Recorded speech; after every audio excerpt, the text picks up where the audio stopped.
Defend yourself against DDoS attacks at expressvpn.com/inside. Hey everybody, and welcome back to Inside Gaming Daily for Friday.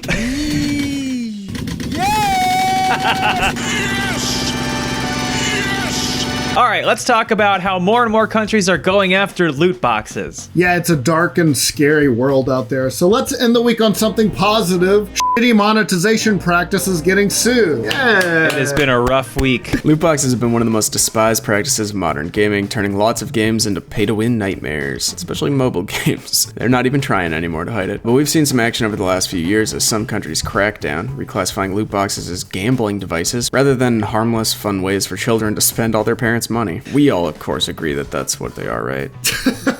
Oh, yeah. What was it? Very ethical and very fun? Oh, that was my favorite. Well, now one of the biggest tech giants in the world, Apple, is being sued over loot boxes in its App Store games, and it's happening here in the good old US of A. Excuse me? GamesIndustry.biz reports that a class action lawsuit with 100 people signed up at this point has been filed in the U.S. District of California, which is where Apple really exists, not in Ireland or whatever tax dodgy country they claim to be headquartered in. But anyway, the lawsuit alleges that loot boxes in the App Store constitute unlawful and deceptive business practices. Yep, sound about right. So Apple isn't located officially in one of its suicide factories in China, where the children make the phones? Ireland, yeah, it was registered in Cork. Despite all of their executives and everything being in California. I always think of Ireland when I think of Apple. Looks like you're in need of a genius to fix that home button there, boyo. Have you tried using the Goldman Sachs Apple card? Hey, Here at Apple, we love two things: making iPhones and shooting up the Brits at checkpoints. Oh, Jesus. Whoa, good IRA joke. Thank on you. Inside Gaming It's Daily. classic. Mi gente. That's right. The lawsuit states that through the games it sells and offers for free to consumers through its App Store, Apple engages in predatory practices, enticing consumers, including children, to engage in gambling and similar addictive conduct in violation of this and other laws designed to protect consumers and to prohibit such practices. The children.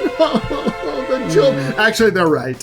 We make fun, but it is extremely f***ed up. We don't side with loot boxes. Interestingly, the lawsuit makes its case based on the California Penal Code. It's the code I live by as well, which describes 3 features that an illegal gambling device has. It is a machine, aperture, or device. You have to give something of value to play, your heart. And the player receives something of value by element of chance. Is it a gin? Is it a genie? But that item you receive doesn't mean currency. It can also mean free replays, additional playing time, redemption tickets, gift cards, game credits, or anything with a value, monetary or otherwise. Oh, they're screwed. Why did this just happen? Did a lawyer just yesterday look up the California Penal Code and was like, hey, wait a minute. Daddy, play FIFA Ultimate with us. Daddy looks up from the California Penal Code. Come play Iron Maiden Legacy of the Beast with me. So the lawsuit argues that in this case, the machine is a device like an iPhone or an iPad. Okay, so that's check 1. And you pay actual money to open a loot box. That's check 2. And then you get something valuable in-game that's randomized. Checkmate. I mean, that's it. Yeah. They got it. It also said that Apple is liable because it obviously owns and operates the App Store, it takes a cut of revenues, and it controls what can be sold on the store. And while it's still early, this lawsuit could have massive consequences for Lootbox in the States because honestly, the plaintiff's rationale seems pretty solid here. But yeah, this isn't some frivolously trolly lawsuit that we sometimes see against big tech companies. That patent company that's like, I invented the iPhone in 1831. I had a patent for this device with a square screen. Fuck those people. Well, maybe they're right.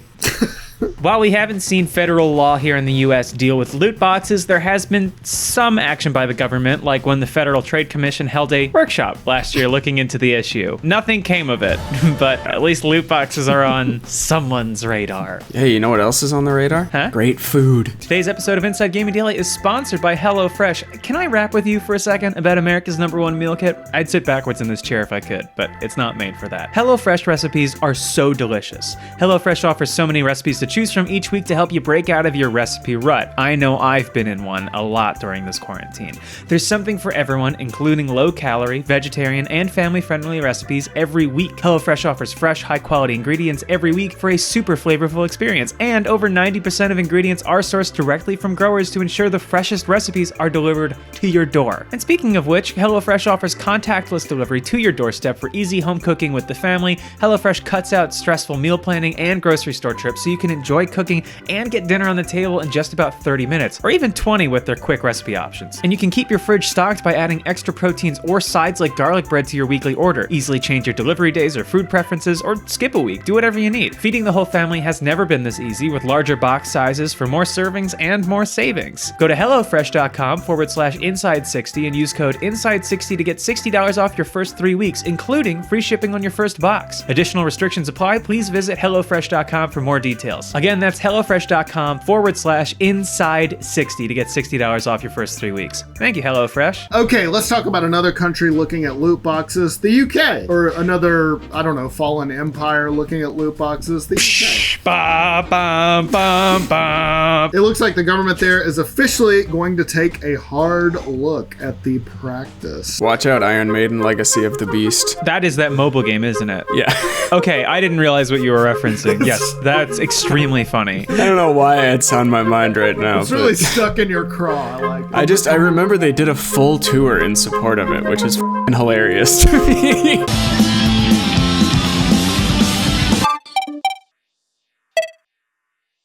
We've seen a number of reports from various governmental bodies there that have been critical of the practice, and The Guardian reported that the government recently launched a call for evidence to help figure out whether to reclassify video games with loot boxes as gambling products. Now, currently loot boxes aren't covered by existing gambling legislation in the UK because they found that the items, 1, are not considered to have monetary value, but last year a select committee heard evidence that loot box winnings can be easily exchanged for cash on third-party websites, and that their use could facilitate profiting from problem gamblers. That committee later reissued a report saying that they should be considered gambling products, and then they added a rock and roll. Thank you, Sid Vicious. I've been playing Iron Maiden Legacy of the Beast. Listen, right, it's called Clash of Clans, right?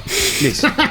World of Tanks. The most rock and roll. Labour MP Carolyn Harris called loot boxes a virtually speculative commodity that only help to normalize and encourage young people to take a chance. And we don't want young people doing that. Adding that all too often, this will lead to youngsters developing an addiction to gambling. We've seen that connection to gambling made in other countries. Belgium and the Netherlands banned loot boxes on the grounds that they're too similar to games of chance.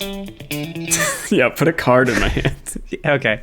Of course, the industry has defended the practice, but also trying to make token efforts to avoid legislation too. A representative of the Entertainment Software Association told GamesIndustry.biz back in 2018 that, contrary to assertions, loot boxes are not gambling. They have no real-world value. Players always receive something that enhances their experience, and they are entirely optional to purchase. Okay, but they do have value because it's something that helps you progress in a game. Like, they're arguing that loot boxes, oh, it's just code, it's just software, it's fine, it's no real world value. Try pirating one of their games and then ask them about real world value. But at the same time, we've seen big publishers, including Apple, start to back down somewhat. Earlier this year, the ESRB, which rates games here in the US, announced that for games with loot boxes, they're going to add 3 words in the description. Includes random items. That goes under the in-game purchases label that they've had for the last couple of years. So they're trying to make as many changes as slowly as humanly possible. Yeah, the ESRB says that the includes random items label will be assigned to any game that contains in-game offers to purchase digital goods or premiums with real-world currency, for which the player doesn't know prior to purchase the specific digital goods or premiums they will be receiving. Okay, so why did they do that? Well, the ESRB noted that, according to research, parents are far more concerned about their child's ability to spend real money in games than the fact that those in-game purchases may be randomized. But if you read between the lines, points, it's pretty clear that the industry is terrified, because if loot boxes are banned in games that children can buy, that means they'll have to give up a big percentage of their profits. Ugh, it just feels disgusting. Their business model is getting children to gamble.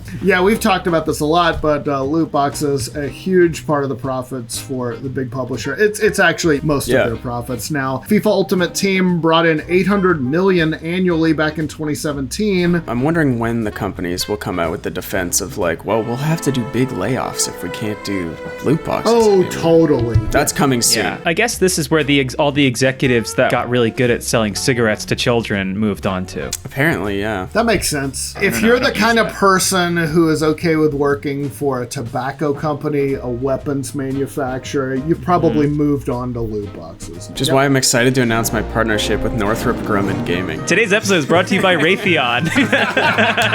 We'd like to throw to our new sponsor, Westinghouse.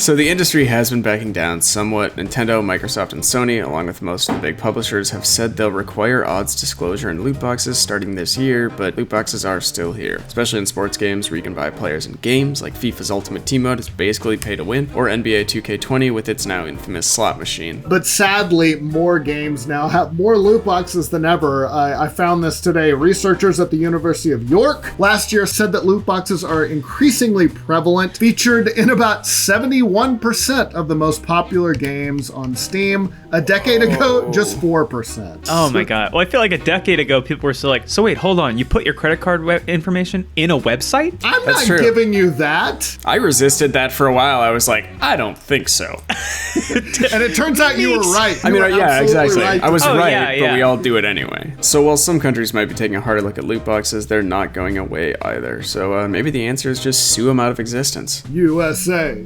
Objection. Wait, no, for ejection. Yep. USA. And I proudly stand up Next to you. next to you. Still today. Do we really want our kids gambling? Or do we want to get them started early? Make sure they know how to do it responsibly. Think of the children. Do they want to walk away losing? How to count cards. Yes. I mean, if you get them started early, teach them how to do it responsibly, they're less likely to abuse it later in life. That's just facts. I aspire to be a mom in a wheelchair in a Las Vegas airport with my kids.